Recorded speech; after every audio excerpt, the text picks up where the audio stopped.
ಧರಿಸೋದನ್ನ ಕೇವಲ ಶಾಲೆಗಳಲ್ಲಿ ಮಾತ್ರ ನಿಷೇಧ ಮಾಡಲಾಗಿತ್ತು, ಅಲ್ಲದೆ ಸಾರ್ವಜನಿಕ ಸ್ಥಳಗಳಲ್ಲಿ ಹಾಕೊಂಡು ಓಡಾಡೋದಕ್ಕೆ ಯಾವುದೇ ರೀತಿಯ ಅಬ್ಜೆಕ್ಷನ್ಸ್ ಇರಲಿಲ್ಲ. ಅದನ್ನ ಯಾರು ಕೂಡ ಬೇಡ ಅಂತ ಹೇಳಿರಲಿಲ್ಲ. ಆದ್ರೆ ಶಾಲೆಗಳಲ್ಲಿ ಮಾತ್ರ ಇದನ್ನ ಈ ವ್ಯವಸ್ಥೆಯನ್ನ ಮಾಡಲಾಗಿತ್ತು ಅಂತ ಸಿ.ಟಿ. ರವಿ ಅವರು ಸ್ಪಷ್ಟನೆ ಕೊಟ್ಟಿದ್ದಾರೆ. ಶಾಲೆಗಳಲ್ಲಿ ಸಮವಸ್ತ್ರ ಇರೋ ಕಾರಣದಿಂದಾಗಿ ಇದನ್ನ ಮಾಡಲೇಬೇಕು.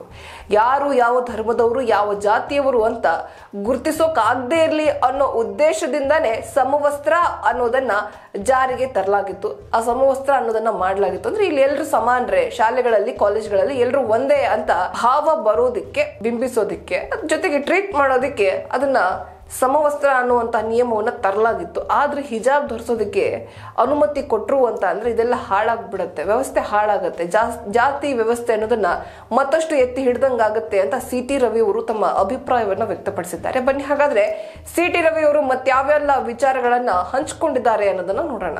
ವಿದ್ಯಾರ್ಥಿಗಳ ಮನಸ್ಸಿನಲ್ಲಿ ಏಕತೆ ಬೆಳೆಯಲಿ ಎಂಬ ಕಾರಣಕ್ಕೆ ಶಾಲೆಗಳಲ್ಲಿ ಮಾತ್ರ ಸಮವಸ್ತ್ರ ಕಡ್ಡಾಯಗೊಳಿಸಿ ಹಿಜಾಬ್ ನಿಷೇಧಿಸಲಾಗಿತ್ತು.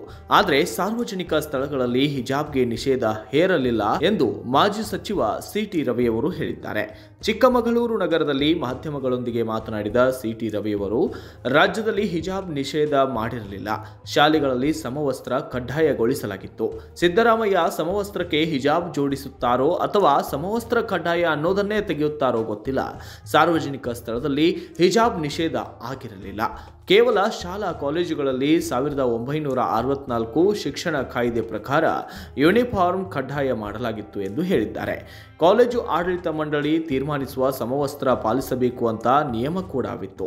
ಆದರೆ ಈಗ ಮುಖ್ಯಮಂತ್ರಿಗಳು ಎಲ್ಲಾ ಯೂನಿಫಾರ್ಮ್ಗೂ ಹಿಜಾಬ್ ಕಡ್ಡಾಯ ಮಾಡಲು ಹೊರಟಿದ್ದಾರೋ ಅಥವಾ ಅವರಿಷ್ಟದಂತೆ ಮಾಡಲು ಹೊರಟಿದ್ದಾರೋ ಎಂಬುದನ್ನು ಸ್ಪಷ್ಟಪಡಿಸಬೇಕು.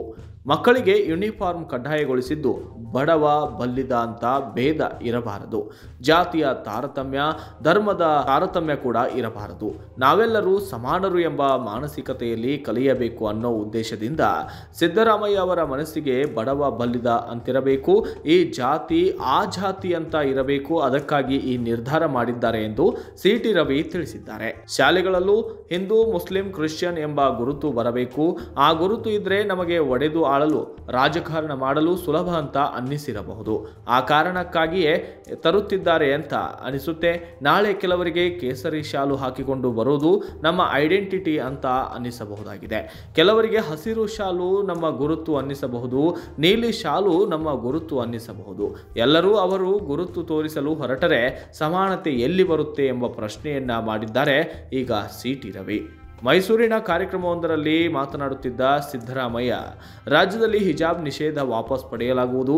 ಬಿಜೆಪಿ ಸರ್ಕಾರ ಹಿಜಾಬ್ ನಿಷೇಧಿಸಿತ್ತು, ಅದನ್ನು ವಾಪಸ್ ಪಡೆಯಲಾಗುವುದು. ಹಿಜಾಬ್ ನಿಷೇಧ ವಾಪಸ್ಗೆ ತಿಳಿಸಿದ್ದೇನೆ. ಉಡುಪು ಅವರವರ ಇಷ್ಟ.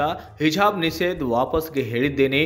ಪ್ರಧಾನಿ ಮೋದಿ ಅವರ ಸಬ್ಕಾ ಸಾಥ್ ಸಬ್ಕಾ ವಿಕಾಸ್ ಎನ್ನುವುದು ಬೋಗಸ್. ಬಟ್ಟೆ, ಉಡುಪು, ಜಾತಿ ಆಧಾರದ ಮೇಲೆ ಜನರನ್ನ ವಿಭಜಿಸುವ ಸಮಾಜವನ್ನ ವಿಭಜಿಸುವ ಕೆಲಸವನ್ನ ಬಿಜೆಪಿ ಮಾಡುತ್ತಿದೆ. ನಾವು ಅಂತಹ ಕೆಲಸ ಮಾಡುವುದಿಲ್ಲ.